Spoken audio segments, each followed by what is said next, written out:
નમસ્કાર દોસ્તો, હું છું ગર્વથી ગુજરાતી વિપુલ અને તમે પણ ગર્વથી કહો હું ગુજરાતી. મિત્રો, જાનકી બોડીવાલાને આઈફામાં એવોર્ડ મળ્યો છે બેસ્ટ સપોર્ટિંગ એક્ટ્રેસનો. અને ખૂબ ખુશીની વાત છે કે શૈતાન ફિલ્મ માટે એમને એવોર્ડ મળ્યો. શૈતાન ફિલ્મ વશની રીમેક હતી, એ પણ આપણે બધાને ખબર જ છે.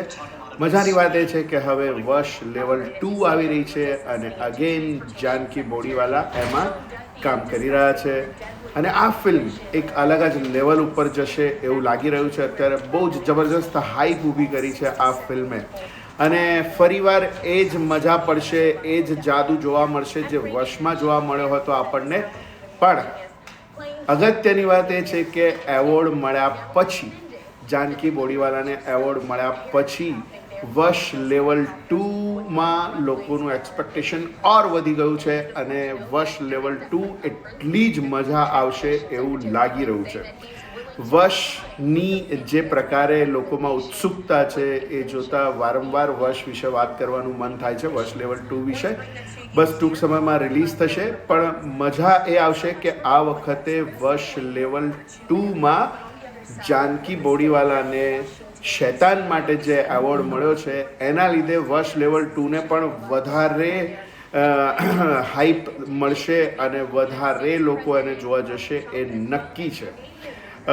મને એટલે એ મજા આવી રહી છે કે વશ એક અલગ જ પ્રકારની ફિલ્મ હતી, એક અલગ જ જોનરની ફિલ્મ હતી અને એ ફિલ્મને પણ એટલો જ લોકોએ પ્રચંડ પ્રતિસાદ આપ્યો હતો અને એના ઉપરથી હિન્દી બની, હિન્દીમાં પણ બહુ જ સરસ 130 કરોડની આસપાસનો બિઝનેસ થયો. એ પણ એટલી જ ગર્વની વાત છે, મજાની વાત છે. વશ લેવલ 2માં હવે ઓર મજા આવશે કારણ કે વધારે હાઈપ ઊભી થઈ ગઈ છે અને લોકો એને વધારે પસંદ કરવાના છે, એ બિલકુલ નક્કી છે. તો તમને શું લાગે છે વશ લેવલ 2 જ્યારે પણ આવશે ત્યારે તમને શું લાગે છે? તમે લોકો એ ક્યારે જોવા જવાનું પ્લાન કરશો? લોકોના રિવ્યૂ પછી, લોકો રિવ્યૂ કરે છે, હવે ઘણા બધા લોકો રિવ્યૂ કરે છે, તો તમે રિવ્યૂ પછી જોવાનું પ્લાન કરવાના છો કે પહેલેથી જ જોવા જવાના છો? મને એવું લાગે છે કે લોકો કોઈ રિવ્યૂની રાહ નથી જોવાના. વશ લેવલ 2 માટે વશ એક બેન્ચમાર્ક સેટ કરી દીધો છે, એ જ કાફી છે.